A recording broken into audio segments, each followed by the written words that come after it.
ആചാര്യശേഷി ഭാഗം 4.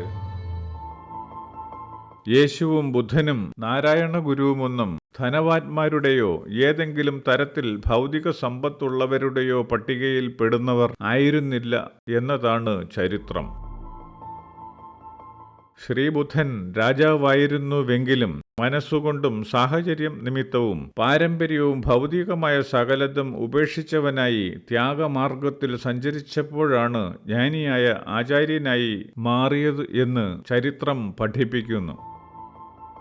ശ്രീനാരായണനും ശങ്കരാചാര്യരും ഏറെ കഷ്ടതകളും വിഷമങ്ങളും അനുഭവിക്കുകയും ഏകാന്തതയിൽ തപസ് അനുഷ്ഠിക്കുകയും ചെയ്തത് ചരിത്രമാണ്. ജന്മാന്തരങ്ങളിലൂടെ കർമ്മപൂർത്തീകരണം സാധ്യമാക്കിയ ഉന്നത ശേഷിയും പരിശുദ്ധമായ ലക്ഷ്യബോധവുമായി ജനിച്ച് കഠിനമായി മനസ്സും ജീവനും തപിച്ച് ആചാര്യാവസ്ഥ പ്രാപിച്ച മഹാത്മാക്കളെയും സന്യാസവേഷം കെട്ടി വികല ജീവശേഷികളായി നടക്കുന്നവരെയും തമ്മിൽ തിരിച്ചറിയാൻ ആവാതെ പോകുന്നു എന്നത് സാധാരണ മനുഷ്യരുടെ സൂക്ഷ്മജ്ഞാനത്തിന്റെ കുറവുകൊണ്ട് സംഭവിക്കുന്ന സാമൂഹികമായ ദുരന്തം തന്നെയായി മാറുന്നു.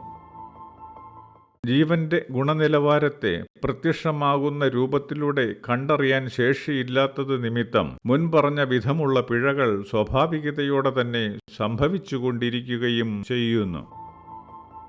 ജ്ഞാനമണ്ഡലത്തിൽ വിലയം പ്രാപിച്ചു നിൽക്കുന്ന മനസ്സുകളാകട്ടെ അവരുടെ ശേഷിയോളവും അറിവിനോളവും വരുന്ന പൂർണ്ണത മാത്രമായിരിക്കുകയും ചെയ്യുന്നു.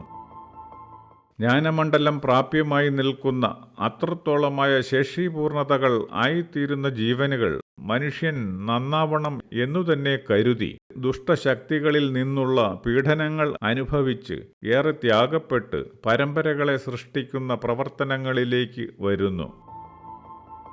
സാമൂഹികമായി സംഭവിക്കേണ്ടുന്ന ഗുണങ്ങൾ ലക്ഷ്യം വെച്ച് പ്രവർത്തിച്ചു തുടങ്ങുന്ന ആചാര്യ ജീവനുകൾക്ക് സ്വാഭാവികമായും ലഭ്യമാവുന്നത് ശേഷി ആർജിച്ചതിന് ശേഷമുള്ള പ്രവർത്തന വൈകല്യ നിമിത്തം അധോഗതിയിൽ വന്നു നിൽക്കുന്നവരും പൈശാചിക ശക്തികളുടെ ആവേശമുള്ളവരും കുബുദ്ധികളും ഒക്കെ ആയിരിക്കുകയും ചെയ്യും.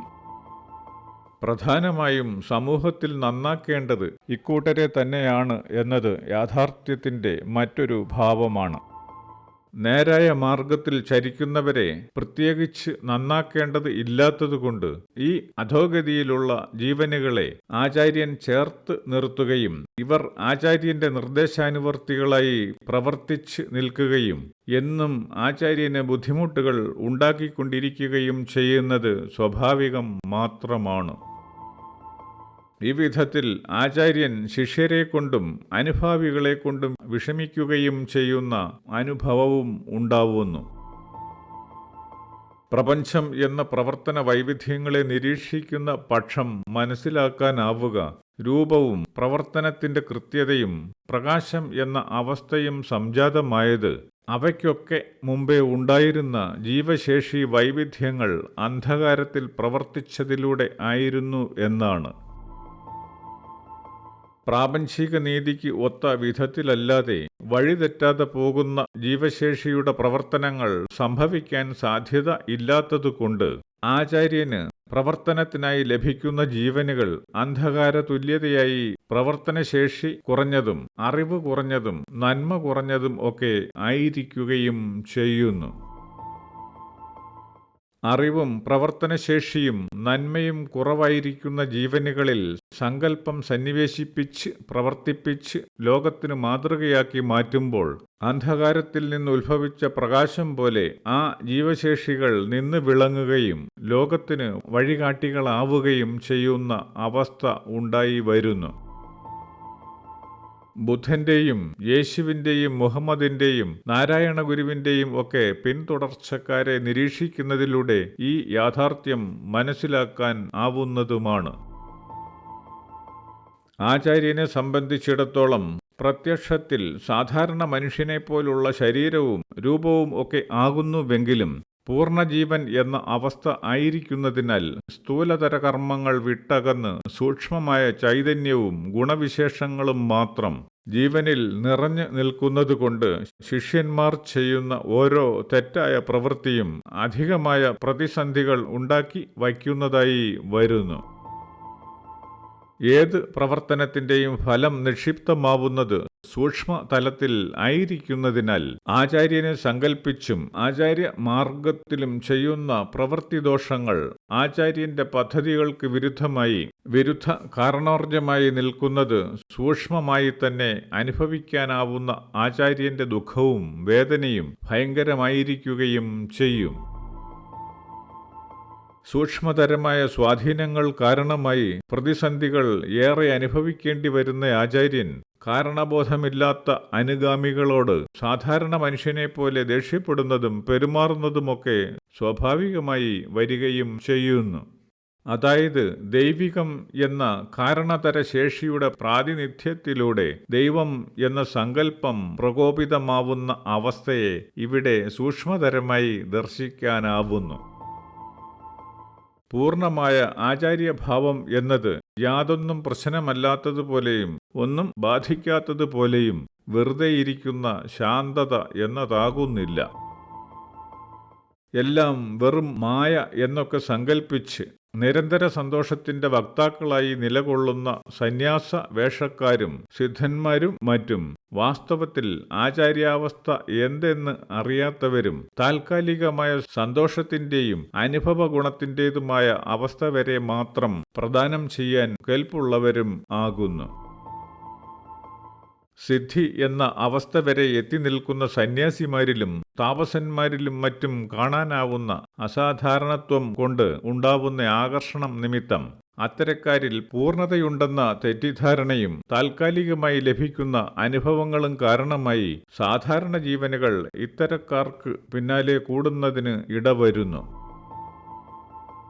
അന്ധകാരത്തിൽ നിന്ന് എല്ലാം ഉത്ഭവിച്ചു വളരുന്നു എന്നതുപോലെ യാതൊന്നുമാകാത്തത് എന്ന് പറയാവുന്ന ജനസമൂഹങ്ങളെ കാലപ്രയാണത്തിലൂടെ സഞ്ചരിപ്പിക്കുന്നതിലൂടെ ചിന്താശേഷിയും പ്രവർത്തനശേഷിയും ഉള്ളവരും സങ്കീർണമായതിനെക്കുറിച്ച് അറിയുന്നവരും സമ്പത്തും അധികാരവും നേടുന്നവരും അതുവഴി ഭൗതികാവസ്ഥകളുടെ പൂർണ്ണതയും ആയിത്തീരുന്ന അവസ്ഥ വരെ ആചാര്യന്റെ പിന്തുടർച്ചക്കാർ എത്തിപ്പെടുന്നു. ആചാര്യനെ പിൻപറ്റി സമ്പത്തും അധികാരവും ശാസ്ത്രീയ നേട്ടങ്ങളും സ്വായത്തമാക്കിയാൽ പിന്നെ തുടർ പരിവർത്തനമായി സംഭവിക്കേണ്ടുന്ന ജ്ഞാനതര മാർഗത്തിലൂടെ സമൂഹത്തിന് സഞ്ചരിക്കേണ്ടത് ആയിട്ടിരിക്കുന്നു എന്ന് മനസ്സിലാക്കാവുന്നതാണ്. വിദ്യയും ധനവും അധികാരവും നേടിക്കഴിഞ്ഞാൽ ആ വഴിയിൽ വളർച്ച എന്നതായി ഒന്നും തന്നെ ശേഷിക്കുന്നില്ലാത്തതുകൊണ്ട് തുടർ പ്രക്രിയയ്ക്കായി ജീവന് തുറന്നു കിട്ടേണ്ട പുതിയ മാർഗം ലഭ്യമാവുന്നില്ലാത്ത പക്ഷം ലക്ഷ്യബോധത്തിനും പ്രവർത്തനത്തിനും സ്വാഭാവികമായി തന്നെ അപചയം സംഭവിക്കുകയും ജനങ്ങൾ തോന്നിയ വിധം ജീവിക്കുകയും ചെയ്യുന്നു എന്ന് വരുമ്പോൾ ആചാര്യശേഷിയുടെ സ്വാധീനകാലം തീരുന്നതായി മനസ്സിലാക്കാം.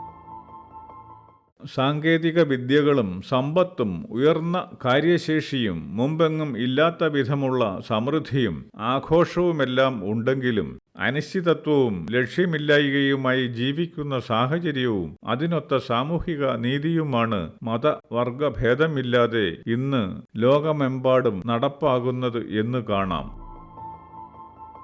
ആചാര്യ സിദ്ധാന്തങ്ങളെ കടന്നു പോകുന്നത് എന്ന് പറയാവുന്ന ഭൗതികമായ കണ്ടെത്തലുകളും വിചാരപരമായി സംഭവിക്കുന്ന പുതിയ കാഴ്ചപ്പാടുകളും വഴി ഉത്ഭവിച്ച് വ്യാപിക്കുന്ന അനിശ്ചിതാവസ്ഥ ലോകജനതയെ ആധ്യാത്മിക വിചാരത്തിൽ നിന്ന് പാടെ അകന്നു നിൽക്കാൻ പ്രേരിപ്പിക്കുകയും ചെയ്യുന്നു. ജീവനെയും മനസ്സിനെയും വിവരിക്കാൻ ശ്രമിക്കുന്ന ആധ്യാത്മിക ചിന്തകൾക്ക് ഭൗതിക ശാസ്ത്ര നേട്ടങ്ങൾക്ക് ഒത്തവണ്ണം വികസിക്കാനാവാതെ പരുങ്ങുന്നത് മൂലമുള്ള അനിശ്ചിതാവസ്ഥയെ അകറ്റി യാഥാർത്ഥ്യം വ്യക്തമാക്കാൻ കഴിയുന്ന വഴിയിലേക്കായിരിക്കും സ്വാഭാവികമായും ലോകത്തിന്റെ ചിന്താപരവും പ്രവർത്തനതരവുമായ പരിവർത്തനം സംഭവിക്കാൻ ഇരിക്കുന്നത്. ഇന്നോളം ലോകത്ത് വന്നിട്ടുള്ളതും ശക്തമായ പരമ്പരകളെ സൃഷ്ടിച്ച് നിർത്തിയിട്ടുള്ളതുമായ ആചാര്യലക്ഷ്യം ആ ധന്യജീവനുകളുടെ പദ്ധതികൾ കൊണ്ടുതന്നെ ഇവിടെ വരെ എത്തിക്കുക മാത്രമായിരുന്നു എന്ന് ശ്രദ്ധിച്ചാൽ ബോധ്യപ്പെടാനുമാവുന്നു. സൃഷ്ടിയുടെ കാരണം, ഉദ്ദേശ്യം, ആ പ്രവർത്തനം കൊണ്ട് സാക്ഷാത്കരിക്കേണ്ട ലക്ഷ്യങ്ങൾ, പര്യവസാനം എന്നിവയെക്കുറിച്ച് വിശദമായും ആധികാരികമായും പറയുന്നതിനും ബോധ്യപ്പെടുത്തുന്നതിനും ഇന്നറിയപ്പെടുന്ന ആചാര്യന്മാർക്കൊന്നും വേണ്ടവണ്ണം സാധിച്ചതായി കാണാനാവുന്നില്ല. പ്രാപഞ്ചികമായ സങ്കീർണതകൾക്ക് ഒത്ത ജീവപ്രവർത്തനഗതിയെ ആരംഭം മുതൽ അവസാനം വരെ കണ്ടറിഞ്ഞ് മനുഷ്യജീവിതമുള്ള കാലത്തോളം മാറ്റം വരാത്ത അടിസ്ഥാന അറിവായി എല്ലാ കാലത്തിൻ്റെയും കാരണമായി പ്രവർത്തിക്കാൻ തക്ക ശേഷി ആർജിച്ചാൽ മാത്രമേ ഒരു ജീവന് എന്തിലും കടന്നുകയറി എല്ലാറ്റിനെയും കുറിച്ച് വ്യക്തത കിട്ടത്തക്ക നിലയിൽ ആധികാരികമായി സംസാരിക്കുന്നതിനും ജീവനുകളെ കാര്യകാരണസഹിതം ബോധ്യപ്പെടുത്തുന്നതിനും സാധ്യമാവുകയുള്ളൂ. ആചാര്യന്മാർക്കിടയിലെ ഉന്നതഭാവങ്ങളായ കൃഷ്ണനും ബുദ്ധനും യേശുവും നാരായണ ഗുരുവുമെല്ലാം ഒരു അത്യുന്നത ജീവശേഷിയുടെ ആഗമനത്തോടെ സമ്പൂർണമായ ആ അറിവ് സംഭവ്യമാകുമെന്നും ആ അറിവിലൂടെയും പ്രവൃത്തിമാർഗത്തിലൂടെയും ലോകം ആശയതരമായ പൂർണ്ണതയിലേക്ക് എത്തിച്ചേരുമെന്നും പറഞ്ഞ് വച്ചിരിക്കുന്നു. ത്രികാലബോധത്തിന്റെ പൂർണ്ണതയുള്ള ജീവന്റെ ആഗമനം സംഭവിക്കുമ്പോൾ തിരിച്ചറിയുന്നതിനും അതിനനുസരിച്ച് ജീവിക്കുന്നതിനുമായി ജനങ്ങളെ പാകപ്പെടുത്തുന്നവരായി ജനിച്ച് പ്രവർത്തിക്കുന്നവരാണ് തങ്ങൾ എന്ന് ആചാര്യന്മാരെല്ലാം അവരുടേതായ രീതിയിൽ അറിയിക്കുകയും ചെയ്തിരുന്നു. ഭൂത വർത്തമാന ഭാവി കാലങ്ങളെന്ന ത്രികാലബോധത്തിന്റെ വ്യക്തത ഭൂമിയിൽ സംഭവിച്ച് പ്രവർത്തനം തുടങ്ങുമ്പോൾ ആ മഹത്വത്തിലേക്ക് എത്തുന്നതിനുള്ള വഴിയും അതിനുള്ള അനിവാര്യ യോഗ്യത എന്ന സത്യവും പ്രാപ്യമാക്കി കൊടുക്കുന്ന ജീവനാണ് മനുഷ്യനെ സംബന്ധിച്ചിടത്തോളം ഓരോ ആചാര്യനും. നിലവിലെ മതസിദ്ധാന്തങ്ങൾക്കോ ശാസ്ത്രത്തിനോ സാധിക്കാത്ത വിധം അർത്ഥപൂർണവും തികവുറ്റതുമായ ഒരു വിവരണം പ്രപഞ്ചത്തെയും ജീവനെയും സംബന്ധിച്ചു കൊടുക്കുന്നതിനും അത് പ്രാപിക്കേണ്ടുന്ന പ്രവൃത്തിമാർഗം ബോധ്യപ്പെടുത്തുന്നതിനും സാധ്യമാവും വിധമുള്ള ഏകതാഭാവം ഉദയം കൊണ്ട് പൂർണ്ണതയിലേക്ക് സഞ്ചരിച്ചു തുടങ്ങിയിരിക്കുന്നു എന്നതുകൊണ്ട് തന്നെ ഈ കാലം മഹത്വപ്പെടുന്നു. താത്വികമായ പൂർണ്ണതയോടെ അറിവിന്റെ സാക്ഷാത്കാരത്തിന് തുടക്കം കുറിക്കാനാവുന്ന ഈ കാലത്ത് പ്രവർത്തിക്കുവാൻ അവകാശം കിട്ടിയവർ എന്ന നിലയിൽ ഭൂമിയിൽ ജനിച്ച ഓരോ ജീവനും ആ മഹാസത്യത്തെ ബോധ്യപ്പെട്ട് ജീവപ്രവർത്തനങ്ങളുടെ അവസാനത്തോളം നീളുന്ന മറ്റൊന്നിന് ഇട നൽകാത്ത മാർഗദർശനം പിന്തുടരേണ്ടവർ ആയിട്ടിരിക്കുന്നു.